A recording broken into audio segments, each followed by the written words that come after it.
Senator Thune. Thank you, Mr. Chairman, and I too want to thank you and Senator Tester for holding this hearing and shining a light on what is a major crisis in Indian country and the Great Plains. And I do want to acknowledge, as Senator Rounds did, the people who are here. I think all 9 tribes are represented here from South Dakota, and particularly want to look forward to hearing from Sonia Weston from the Ogallala Sioux tribe and Willie Bearshield from Rosebud. And as Senator Rounds also mentioned, welcome both President John Yellowbird Steele and Chairman Harold Frazier, who are represented here. Mr. Chairman, this is kind of deja vu all over again. You know, we've been through this drill. Senator Dorgan and his good work back in 2010, we came out of that with what I thought was a plan, but it is disappointing to me that we find ourselves right back here where we started. Now, in December of this year, when IHS notified me of CMS's findings, I immediately followed up with IHS and HHS.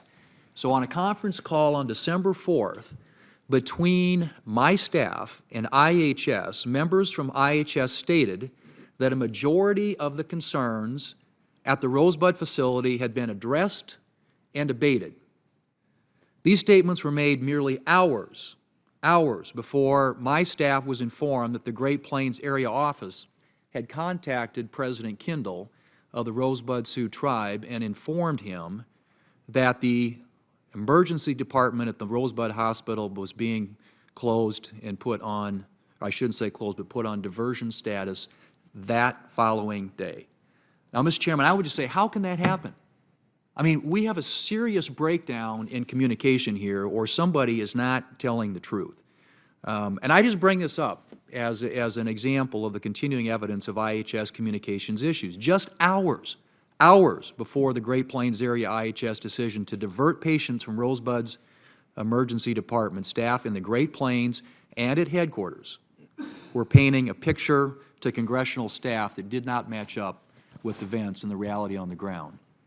Now, since this committee's report in 2010, I've continued to monitor the actions of the Great Plains IHS, and in April 2014, I sent a letter to the then acting director of IHS requesting an update on the ongoing work of the IHS to address the committee's findings. And on June 30th, 2014, I received a response to that letter. The letter stated, and I quote, "The Great Plains area has shown marked improvements in all categories, and that significant improvements in healthcare delivery and program accountability have also been demonstrated."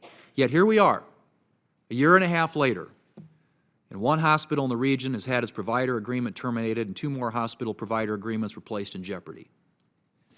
Now, what has to be acknowledged here is that CMS findings indicate that people's lives are in jeopardy.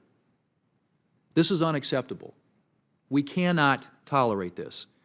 CMS's recent findings regarding patient experiences at these facilities are beyond comprehension. Incredibly, the report of dirty and unsanitized medical equipment left exposed in an emergency room might be the least shocking of these stories.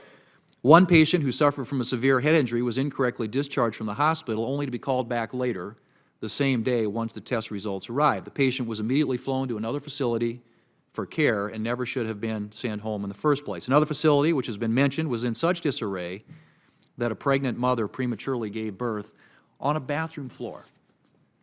A bathroom floor, without a single medical professional nearby, which shockingly isn't the first time it's happened at that facility. Now, each one of these incidents is egregious and needlessly puts people's lives at risk. CMS's recent findings are not only astounding, but they're absolutely unacceptable.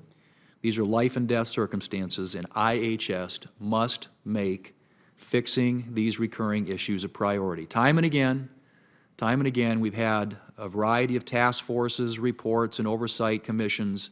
They're formed to uncover the failings within the Great Plains Area IHS, yet to date, it is evident that IHS has failed to follow through on many of the report's findings. So in addition to poor patient experiences at IHS facilities, gaining access to a physician or a healthcare professional is made all the more difficult due to severe staffing shortages. According to the Robert Wood Johnson Foundation, in 2015, there were 6 physicians in all of Oglala, Lakota County, where the Pine Ridge Hospital and Kyle Clinic are located. In fact, the doctor-to-patient ratio in Oglala, Lakota County is 2,343 patients for every 1 physician. Now, keep in mind that in addition to Oglala, Lakota County, the IHS facilities on the Pine Ridge Reservation also serve Jackson County, which contains another 3,216 people.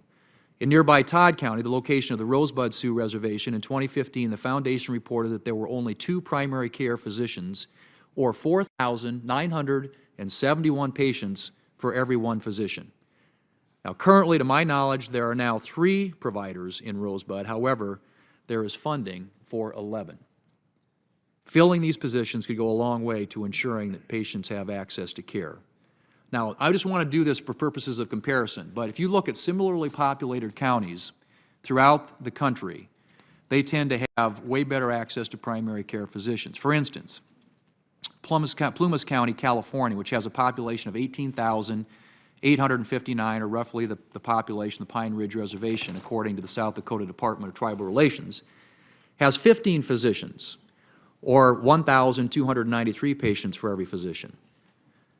The 12,503 people who live in Millard County, Utah, similar in size to Todd County, South Dakota, enjoy a ratio of 1,796 patients for every doctor, making primary care physicians over twice as accessible in Millard County than in Todd County. So what I would say, folks, is we just have to do better. People are counting on us to do better. And to date, we have failed to deliver on our promise to provide tribal citizens of this country the quality of care that they deserve. And I'm committed to seeing true and lasting reform come from this hearing and the discussions that will follow. IHS must have accountability and transparency to our tribes and to Congress,